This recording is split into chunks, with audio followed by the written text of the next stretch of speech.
Now, I'll be honest with you, I love the EVO 3D, I love the Photon 4G. Those 4G fast dual-core phones will always have a special place in my heart. But mom, grandma, all those people, they don't really need 4G high-end phones. That's what the Samsung Conquer 4G is for. It's available now on Sprint for $99.99, and it's Sprint's first sub-$100 4G device, and it's packing a pretty decent feature set as well. 1 GHz processor, 3.2 megapixel camera, front-facing camera, but best of all, it has 4G connectivity, and it's $100 Should you get this? Should you go with the EVO 4G, maybe the EVO Shift 4G, which are probably down in that $79.99 range right now, somewhere between 80 and $100. We'll find out in the full review, but first, special thanks to my boys at Best Buy, because when you walk into Best Buy, you'll walk out working. They'll help you set up your email, your web, so when you get this for mom, for grandma, for your girlfriend, whoever, your email, your web, all that good stuff will be set up at Best Buy Mobile. That's enough of that. Let's get into it. Let's see. Is this the phone you should get on Sprint?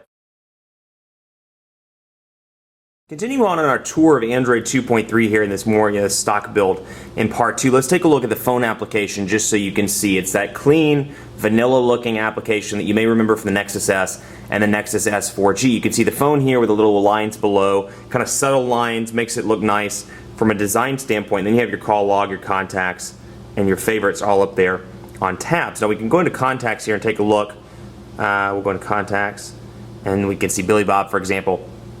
And you'll see here, pretty plain Jane. You have the opportunity to add a picture. You can favorite that person. You can call home, text message, go to edit, and then go down through here and you can see pictures, phone, email, postal address, organization, and then I am and notes. So you can add some nice nickname, website, internet call. You can add some different things into the various fields. So we can say, hey, Billy Bob.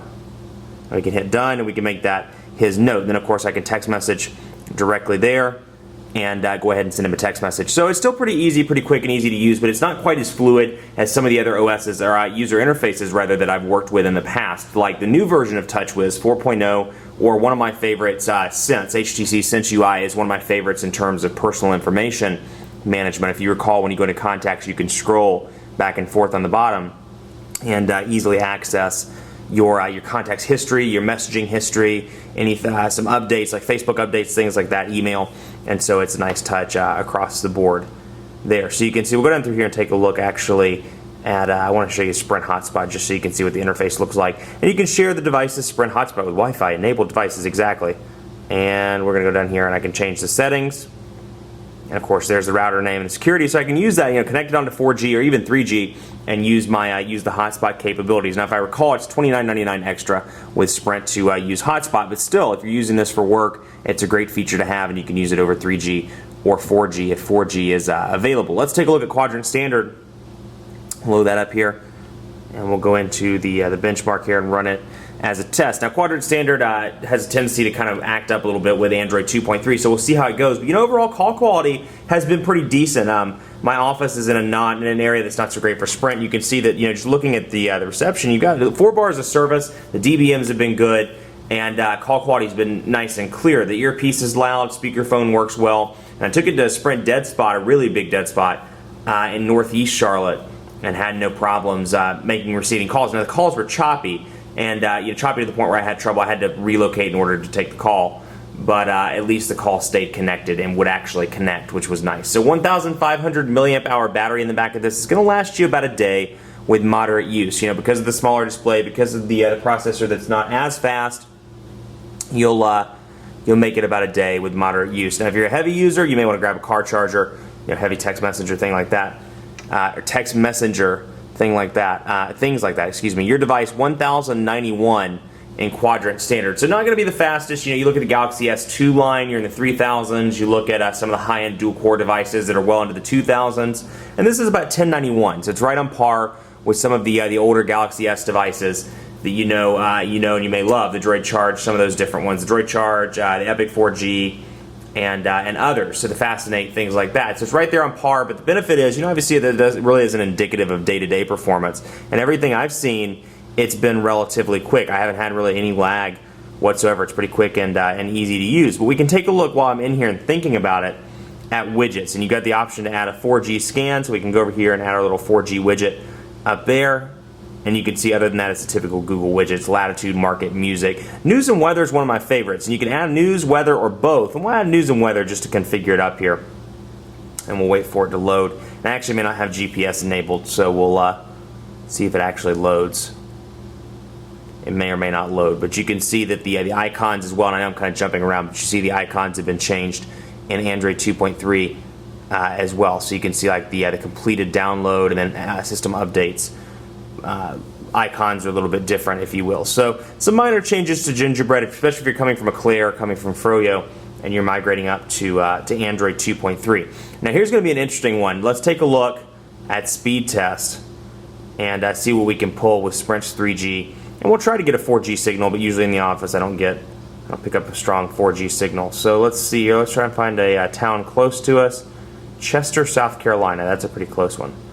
And we'll begin the test and see what it looks like. Now I'm warning you, Sprint's 3G has been pretty spotty in the Charlotte metro area, and it's been pretty spotty in a couple of the places I've tested this year. Orlando has been rough, New York has been rough as well, Manhattan area, and into some of the boroughs. It's been pretty rough across the board. So you're pulling about 150 kilobits per second. Now keep in mind, dial-up 56 kilobits per second. So use that as a comparison to the internet speed. So a low ping rate, download about 169 kilobits per second. On the upload, which is just a rough comparison, that's about 0.14 megabits per second. And on the upload, it's not obviously going to be 33,000 kilobits per second. It's going to be about, my guess is about 70 kilobits per second. 34, even lower. So 169 kilobits per second, 34 kilobits per second. And let's see if I can get the sucker on 4G and see what we can do. See what we can do there. Come on. I don't know why it's not loading up. Let's see here. Maybe I have to go in here and turn it on. Let's see. Wireless networks, 4G settings. Turn on 4G. And we'll get it to crank on here and see if we can pull a signal.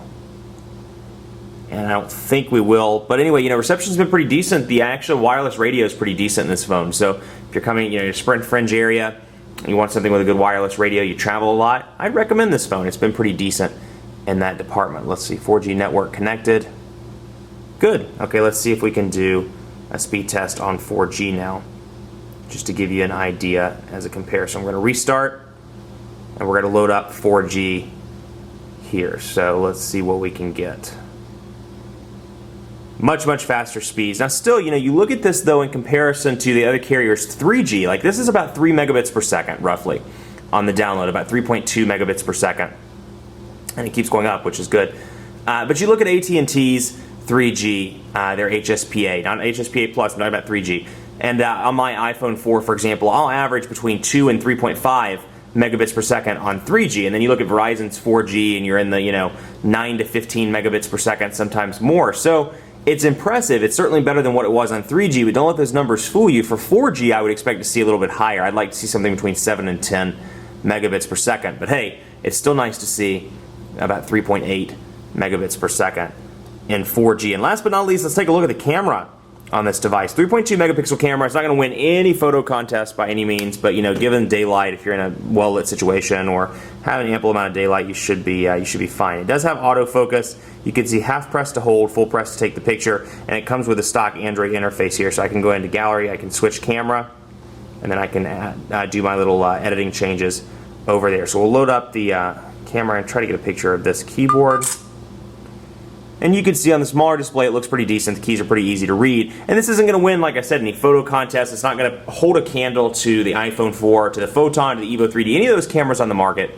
But it's certainly a decent camera. And for somebody that's taking outdoor shots, people are far enough away, you're not in a low-lit situation, I think you'll be perfectly fine with this camera. And in all honesty, if you're looking for a bigger camera or bigger and better camera, this isn't going to be the device for you anyway. You're going to want to look at one of the higher-end phones, the Photon or the EVO 3D. So all in all, for $100, it's a pretty killer package. I mean, I've been impressed. The wireless radio is great. 4G connectivity out of the box for under $100 and even cheaper at some of the retailers. That's a pretty good deal to me. And all in all, it's a well-performing phone, and it's something that I would recommend to people, be it their first smartphone or perhaps somebody that's coming from a different platform and wants to try Android for the first time. Much more coverage to come on Samsung, Conquer 4G, and more on PhoneDog.com. Be sure to like us on Facebook at Facebook.com/PhoneDog. We love giving away stuff, and we're giving away a bunch of tablets as part of our greatest tech giveaway ever. Check that out, Facebook.com/PhoneDog. Follow me on Twitter as well, PhoneDog_Aaron, and hit me up on my personal Facebook page at Facebook.com/PhoneDogAB. Thanks for watching as always, and we'll see you next time.